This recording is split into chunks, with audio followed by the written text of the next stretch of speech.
अब तक आपने देखा। उर्मी, आज तुम्हें तय करना होगा, तुम्हें इस परिवार का साथ देना है या बिंदिया का। तुम अकेली नहीं हो, हम तुम्हारे साथ हैं। ये खबर सिर्फ खबर बनकर ही खत्म हो जाएगी, क्योंकि मिथिलेश ठाकुर बहुत जल्द बाइज्जत रिहा होकर बड़ी हवेली में लौटने वाले हैं।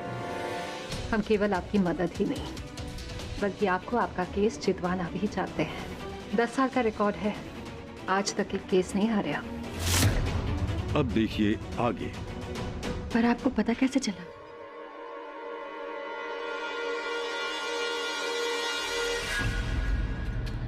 पढ़ा है हमने, और टीवी पर आपको देखा भी। बिहार के सारे केसेस ठंडे पड़ गए, ओपन एंड शट। पर उसमें आपका केस बहुत ही दिलचस्प है। शुक्रिया। ओ प्लीज, ये शुक्रिया और थैंक यू बाद में कीजिएगा। अब बोलना शुरू कीजिए और हम सुनना। बोलिए बिंदिया जी।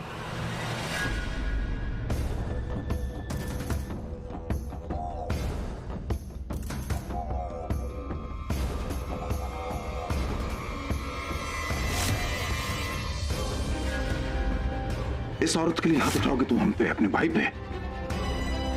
इस घटिया औरत के लिए हाथ उठाओगे अपने भाई पे? अब कहने सुनने को कुछ नहीं बचा है मिथिलेश ठाकुर। नमस्कार। मिस्टर बाहुबली, परमिशन और सजेशन हम देते हैं, लेते नहीं है। 1 करोड़ रुपया चाहिए, पूछ नहीं रहे हैं, बता रहे हैं।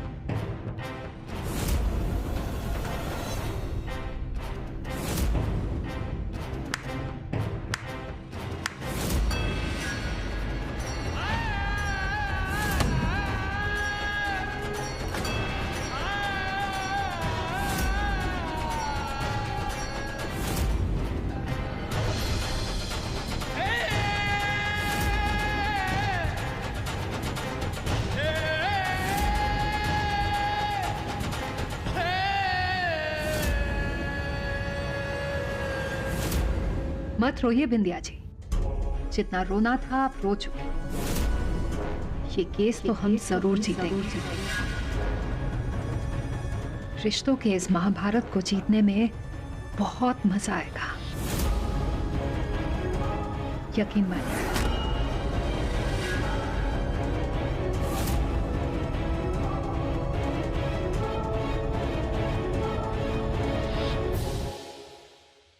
अरे कोई है? अरे बचाओ हमें! अरे हमें निकालो यहां से, किसने बांधा है हमें यहां? अरे कोई बचाओ! अरे खोलो हमें! अरे किसकी इतनी हिम्मत हुई?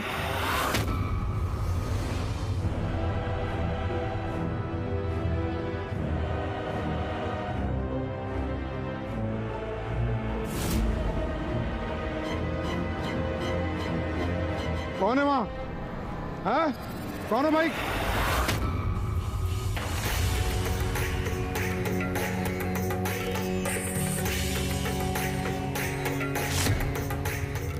दादाजी, आप हमको इस तरह काहे बांधे हैं?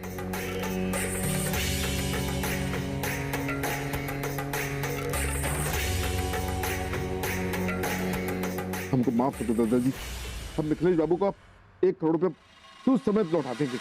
हमारे मन में लालच आ गया था, हमको माफ कर दो दादाजी। हमारी जमीन ले लो, जायदाद ले लो, हमसे बच्चा ले लो, हमारा छोटा छोटा बच्चा है, हमको माफ कर दो दादाजी।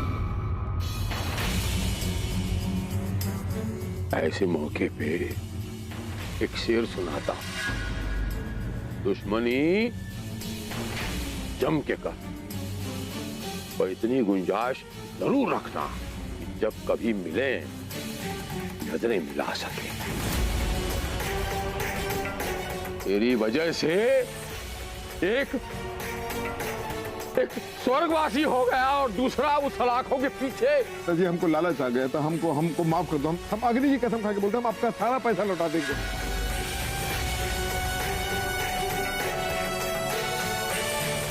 अरे दादाजी देखिए, हमारी बात सुनिए दादाजी। अरे दादाजी,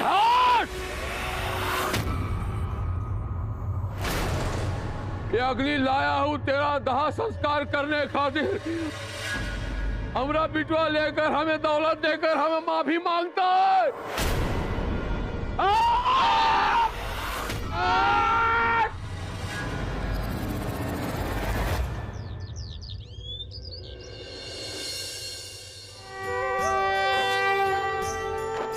जय शिव शंकर। हे महादेव, अब तक आपने जो कुछ हमको दिया वो सब हमने खुशी से आपकी मर्जी और हमारी नियति समझ के स्वीकार कर ली हूँ। फिर आज हम झोली फैलाकर आपसे अपने मिथिलेश की रिहाई मांग रहे हैं। हमारी वर्षों की तपस्या और पूजा का फल मांग रहे हैं। भगवान, हमारे परिवार को बिखरने से बचा लीजिए।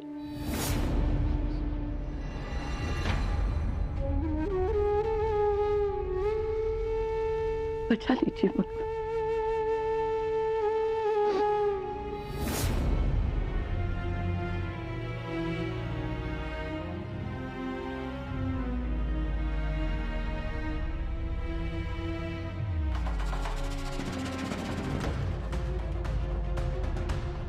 उम्मीद है आप सबने हमारी बात गांठ बांध ली है। कोर्ट में हम सबको यही बयान देना होगा कि प्रियोम का एक्सीडेंट हुआ था।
हे भगवान, कहते हैं आपसे सच्चे मन से कुछ मांगो तो आप जरूर सुनते हैं, और जिसका कोई नहीं होता उसके साथ आप होते हैं। हम भी आज अकेले, एकदम अकेले अपनी लड़ाई लड़ रहे हैं।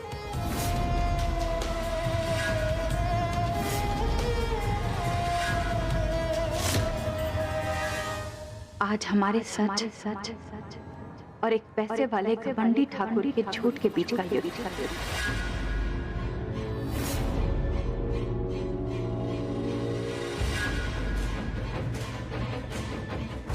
जिसमें आपको हमारा साथ देना है। हमारा साथ दीजिए भगवान, हमें आपके साथ की बहुत जरूरत है।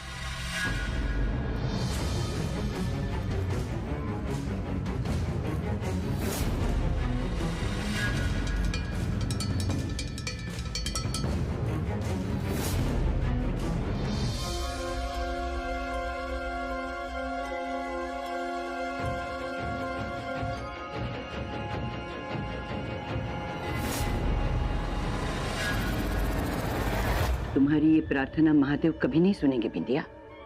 क्यों? हमने महंगे चढ़ावे नहीं चढ़ाए इसलिए? नहीं,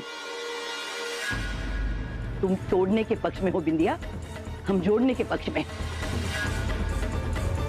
अब बता, किसका पलड़ा भारी है? सच का। आपके पास तो सब कुछ है बड़ी अम्मा, लेकिन हमारे पास तो कुछ भी नहीं। हमारे पास जो कुछ भी था वो छीन लिया गया, यहां तक कि प्रियोम भी। ऐसी बातों से इंसान का मन पिघल सकता है बिंदिया, भगवान का नहीं। भगवान तो ऐसी ही भावनाओं और प्यार के भूखे होते हैं बड़ी अम्मा। बड़े बड़े चढ़ावे और मन्नतों से उन्हें कोई फर्क नहीं पड़ता। भगवान हमेशा सच का साथ देते हैं और हमारे साथ सच है। सच और झूठ का फैसला हम तुम नहीं बिंदिया, अदालत करे।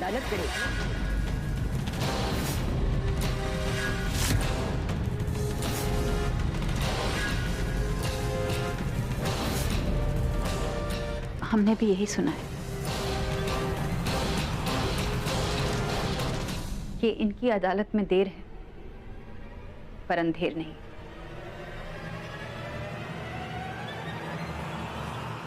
देख लेंगे।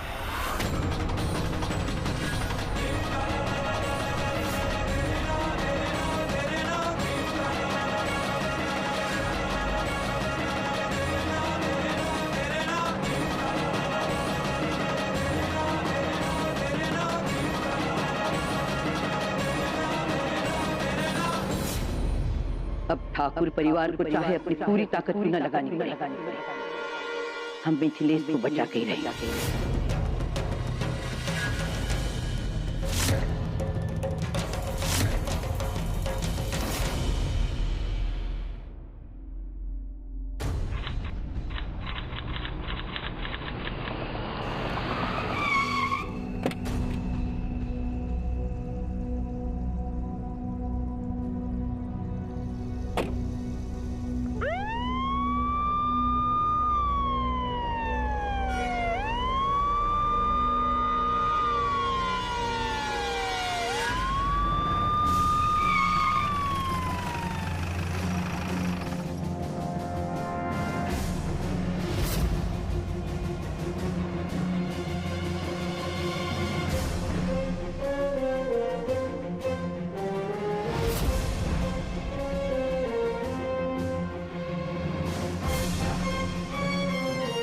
बोला प्रसाद जी बताइए, क्या है नहीं समझते आप लोग? आप फंस रहे हैं, आप रिपोर्टिंग करेंगे। बोला प्रसाद जी बताइए, जवाब दीजिए। क्या क्या आपको सब पता चल जाएगा, फिर भी आप लोग हमेशा चालू हो जाते हैं।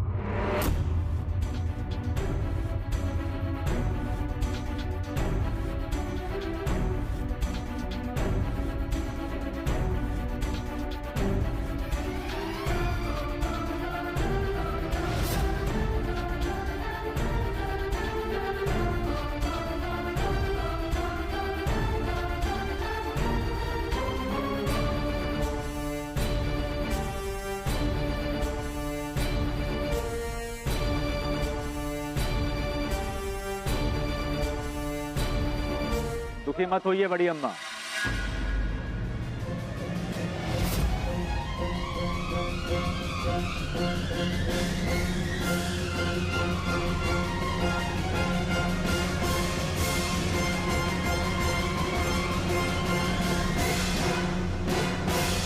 प्रणाम बड़ी अम्मा। राय, हमको अविनाश राय बोलते हैं।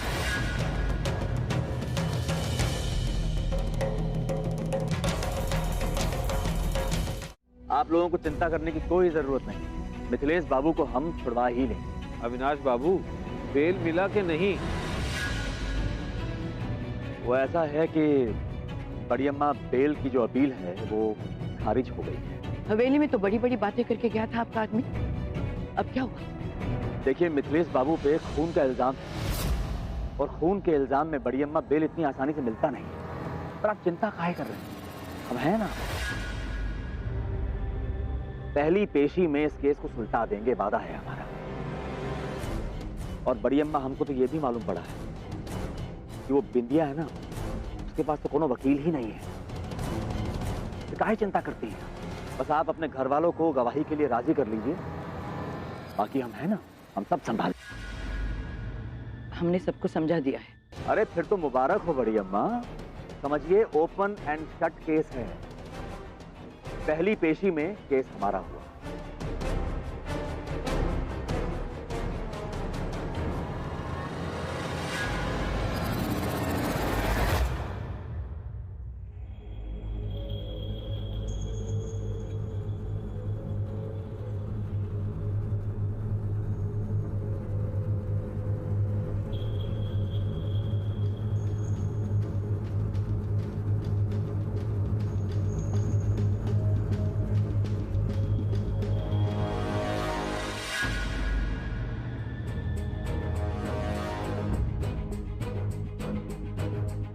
सिर्फ 2 मिनट रह गए बिंदिया, कहाँ रह गई तुम्हारी वकील?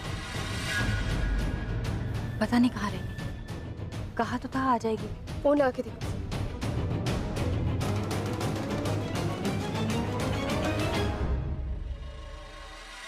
बड़ी अम्मा, ये केस तो शुरू होने से पहले ही खत्म हो गया। 10 बज गए, अब तक बिंदिया जी नहीं आई।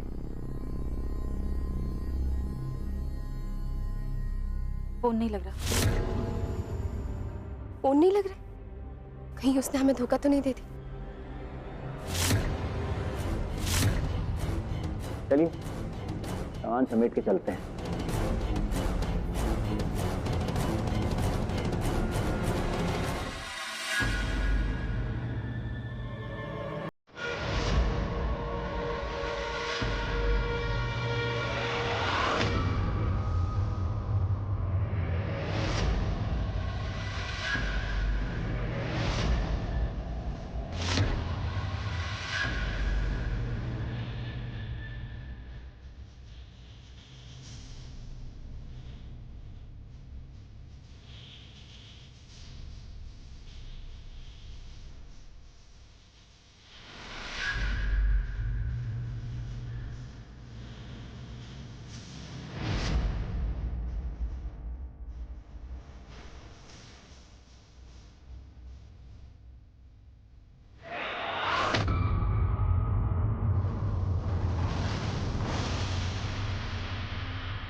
हाँ तो पब्लिक प्रोसिक्यूटर साहिबान शुरू कीजिए। जी मिलॉर्ड, ये केस बिल्कुल पानी की तरह साफ। मिथिलेश ठाकुर, जिसने बेगूसराय की बाहुबली की पदवी पाने के लालच में अपने सगे भाई व्योम ठाकुर की हत्या कर दी। Objection your honour. अरे राय बाबू, अभी नेहा जी ने बोलना शुरू भी नहीं किया और आपका ऑब्जेक्शन लग गया। अरे भाई उनको बोलने तो दीजिए। बोलिए। Thank you mister. तो जैसे कि मैं कह रही, मिथिलेश ठाकुर ने बड़ी ही खूबसूरती से एक झगड़े के बहाने अपने सगे भाई व्योम ठाकुर की हत्या कर दी और फिर अपने पूरे परिवार को इस कदर झांसे में दिया कि आज ये सब इन्हीं को बचाना चाहते हैं।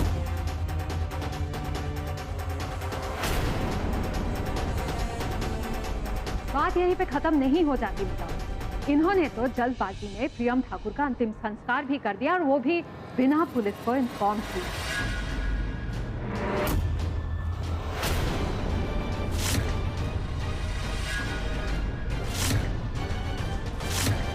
ताकि सारे सबूत ही मिट जाए। लेकिन इतना ही नहीं, जब हमारी मुवक्किल बिंदिया प्रियम ठाकुर पुलिस स्टेशन गई एफआईआर दर्ज करवाने के लिए, तब इंस्पेक्टर भोला प्रसाद ने एफआईआर लिखने से साफ इनकार कर दिया। पर थैंकफुली मीडिया के दबाव में आके उन्हें एफआईआर दर्ज करना ही पड़ा, और अब ये केस आप ही के सामने है मिला।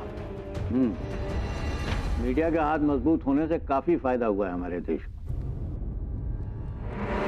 तो राय बाबू बोलिए, क्या बोलना चाहते हैं आप? Thank you your honour. हो गया ना आपका? योर ऑनर, हमारी दोस्त नेहा जी ने जो कत्ल का इल्जाम मेरे मुवक्किल मिथिलेश ठाकुर पे लगाया है वो सरासर गलत है, बेबुनियाद है। मैं आपको बताता हूं कि सच क्या है। सच ये है कि इनके छोटे भाई प्रियम ठाकुर का कोई कत्ल नहीं हुआ है, बल्कि एक सड़क दुर्घटना में बहुत ही बेदर्दी से बेचारे मारे।